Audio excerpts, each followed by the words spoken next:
하나님 말씀은 시편 33편 2절입니다. 시편 33편 12절. 시편 33편 12절 구약 성경 824면입니다. 시편 33편 12절. 간단합니다. 그런데 아주 가슴에 새겨 놓을 이유가 많은 성경입니다. 구약 성경 824면 시편 33편 12절. 오늘 설교 제목은 어떤 나라가 복 받은 나라입니까? 어떤 나라가 복 받은 나라인가? 어떤 나라가 복 받은 나라입니까? 우리 다 같이 한 목소리로 가정에서 현장에서 다 같이 한번 봉독하십니다. 여호와로 자기 하나님을 삼은 나라 곧 하나님의 기업으로 빼심받은 백성은 복이 있도다. 아멘. 이런 기가 막힌 시편을 누가 썼습니까? 아무도 모릅니다. 우리 앞으로 넘어가서 시편에는 그 시가 시작하기 전에 괄호를 치고 표제가 있었습니다. 그 표제에 이것은 누구시 이런 것들이 있었는데 이게 누구시가 없는 시편 중에 또 하나입니다. 누가 썼습니까? 아무도 모릅니다. 아무도. 그런데 이분이 이렇게 이야기합니다. 33편 1절. 너희 의인들아 여호와를 어떻게 해요? 즐거워하라. 다 같이 읽습니다. 찬송은 정직한 자의 마땅히 할 바로다. 아멘. 너희 의인들아. 이 의인은 죄 안 짓는 사람을 얘기하는 게 아닙니다. 성경에서 의인이라고 얘기할 때는 참 부족하고 연약한 것이 많지만 다른 사람보다 내놓을 것도 없지만 하나님이 자비를 베푸시고 긍휼을 베푸시고 은혜를 주셔서 하나님을 섬기는, 그러니까 하나님이 죄가 없다라고 해준 사람이에요. 하나님이 죄가 없다라고 해준 사람이지 내가 죄가 없는 사람이 아닙니다. 그러니까 하나님께서 죄가 없다고 해주니까 그게 너무 고마워서 부족하고 연약하지만 하나님 아버지 앞에서 늘 찬송을 합니다. 근데 찬송을 어떻게 합니까? 즐겁게 합니다. 33편 1절 여호와를 즐거워하라. 찬송은 정직한 자의 마땅히 할 바로다. 그러니까 우리는 죽을 때까지 하나님 믿는 하나님의 백성은 찬송을 하셔야 합니다. 어떻게 합니까? 2절 수금으로. 우리 성경에서 수금이라는 말 많이 봤죠. 시편에 수금이라는 말이 많이 나오죠. 그런데 이 수금이라는 말이 오늘 시편, 그러니까 시편 1편부터 150편까지의 제일 먼저 나오는 말입니다. 제일 처음 나오는 수금이라는 단어예요. 수금으로 여호와께 감사하고 10줄 비파로 찬송할지로다. 그럼 수금으로 하고 10줄 비파로 하면 그럼 우리 목소리 안 냅니까? 그런 뜻 아니죠. 찬송을 할 때는 최선을 다해서 하나님께 영광을 올려드릴 수 있는 방법들이 있으면 다 동원을 하라는 겁니다. 그래서 이제 3절 잘 한번 보십시오. 3절. 우리가 찬송은 정직한 자에 마땅히 할 바입니다. 그럼 3절 어떻게 합니까? 새 노래로 그를 노래하며 즐거운 소리로 공교히 연주할지어다. 새 노래가 뭡니까? 이거 맨날 새 거를 불러야 되는구나. 이 새 노래가 아닙니다. 똑같은 찬송을 부르지만 늘 새로운 은혜를 받은, 또 하나님께서 나에게 은혜를 또 새롭게 주셨네 그러는 새 마음으로 부르는 노래가 새 노래입니다. 성도는 우리가 어떻게 매일 새 노래를 불러요? 옛날에 어떤 찬양대가 있었습니다. 성경을 보면 새 노래를 부르라 그랬다고. 새 노래를 부르라는 데가 꽤 있어요. 그러니까 매주 이 찬양대 곡을 해야 된다 그러면서 매주 연습해야죠. 근데 매주 새 곡을 하는 거예요. 그러니까 얼마나 서툴러요. 좀 이렇게 익숙하게 하고, 이 대원들이 벌써 부르는 거 보면 알잖아요. 이렇게 찬송 가사가 이렇게 익어가지고, 참 곡조도 익어가지고 부를 때 보면 이렇게 알아요. 그런데 막 가사 보기 바쁘고 곡 보기 바쁘고 하는 거 이렇게 벌써 보면 이렇게 찬양이 힘들어 합니다. 그러면 찬양을 힘들어하면 우리 그 찬양 시간은 찬양대만 하는 거 아니잖아요. 우리 다 같이 함께 하는 찬양이잖아요. 그럼 성도님들은 또 마음이 좀 막 그렇습니다. 성경에서 이야기하는 새 노래는 하나님 나라에 가서 하는 새 노래를 제외하고, 그때는 우리도 잘 모르겠어요. 진짜 새 노래인지 또 다른 새 노래인지 모르지만 이 땅에 있는 동안의 새 노래는 똑같은 찬송을 불러도 어떤 거예요? 매일매일 받은 바 은혜가 달라서 하나님 생각하는 게 또 달라서 매일매일 더 성숙한적으로 이렇게 가는 그런 노래를 새 노래라 그럽니다. 잊지 말기를 바랍니다. 요즘 새 노래가 얼마나 많아요. 기억하기도 어렵고 따라하기도 어려운 게 얼마나 많은지 모릅니다.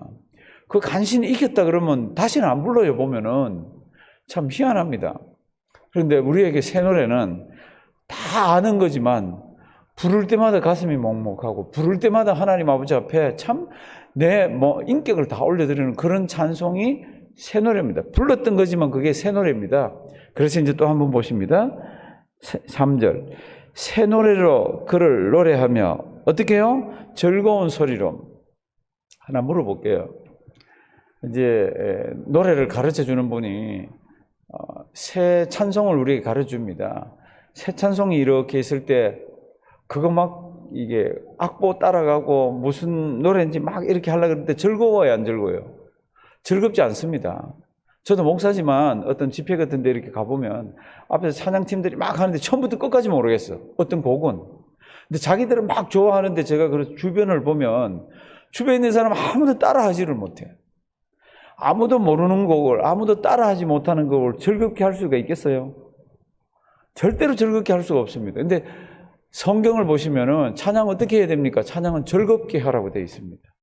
기쁜 마음으로 하라고 그럽니다. 기쁜 마음으로 찬양할 때는요, 그건 내가 아는 찬송이라 기쁘게 갑니다. 아니면 모르는 건데도 어떨 때는 보면 이게 곡이 쉬워요. 그래서 막 따라합니다. 그런데 처음 따라하는데도 이게 뭐야? 찬송이 이렇게 가슴에 막 젖어드네. 그런 찬송들이 있습니다. 그런 찬송들이 좋은 찬송이에요. 쉽다고 나쁜 찬송이 아니에요. 참 익숙하게 우리가 부를 수 있는 찬송이 좋은 찬송입니다. 왜요? 노래 가사와 곡이 우리 눈에서 없을 때가 대부분입니다. 차 타고 갈 때, 밥할 때, 집에서 혼자 있을 때, 그때 흥얼흥얼 나오는 그런 찬송들이 좋은 찬송이에요. 그러니까 그런 찬송이 될 찬송들을 앞에서 인도하는 사람들은 가지고 와서 해야 되는 거예요. 근데 오늘 시편을 보면 누가 지었는지는 모르지만 새 노래로 하라고. 근데 그 새 노래는 매일 새 곡을 얘기하는 게 아닙니다. 우리가 아는 익숙한 것을 하지만 어떻게 해요? 그게 새롭게 하라고 그러는 겁니다. 그러면서 어떻게 하라고요? 즐겁게 하라고. 즐거운 찬송을 하려고 그러면요, 모르는 찬송은 즐겁게 되질 않습니다. 근데 몰랐던 찬송인데도 처음 하는데 이렇게 즐거운 찬송들이 있어요. 그런 찬송들은 꼭 붙드세요. 그래서 그런 찬송은 많이 부르세요. 근데 그 다음 보면 또 희한한 말씀이 하나 있습니다. 3절. 새 노래로 그를 노래하며 즐거운 소리로 어떻게 해요? 공교히. 공교히는 새 성경은 아름답게라고 되어 있습니다. 아름답게. 그러면 새 노래로 그를 노래하며 즐거운 소리로 공교히 연주할지로다. 이 공교히는 아름답게인데 원래 뜻은 뭡니까? 바르게, 정확하게. 성도 여러분들 찬송을 할 때 이제 또 이 찬양대 얘기해 볼게요. 우리가 할 때 이렇게 들어볼 때 있잖아요. 찬양대에서 찬양을 이렇게 할 때 4부로 하면은 그게 소프라노, 엘토, 테너, 베이스가 이렇게 소리가 화음이 되면은 이렇게 들으면은 어떻게 돼요? 이렇게 보면 마음에 이렇게 같이 막 움직여지는 게 있습니다. 왜 그렇습니까? 그게 서로 정확하게 불러서 그렇습니다. 화음을 정확하게 냈어. 그런데 누군가가 화음을 정확하게 안 내면 이게 뭐지? 이상하게 이게 찬송 부르는데 마음이 막 이렇게 그렇게 돼요. 그러니까 찬송을 어떻게 불러야 합니까? 정확하게 불러라 그럽니다. 그러면 질문이 하나 있습니다. 엄치는 어떡하죠? 정확하지 않은데. 저도 간혹가다 찬송하면 제가 앵간하면 소리가 다 들립니다. 뒤에 분들도 들리고. 얼마나 제가 기쁜지 몰라요. 막 큰 소리가 들립니다. 그런데 예를 들면 엄치 되시는 분이 있으면 그분이 또 목소리가 아주 깔깔한 분이라고 치면은 막 찬송에서 다른 분들이 하나가 돼서 나오는데 정확하지가 않게 막 나오면 그 엄치는 어떻게 해요? 여기 안 해당되는 걸까요?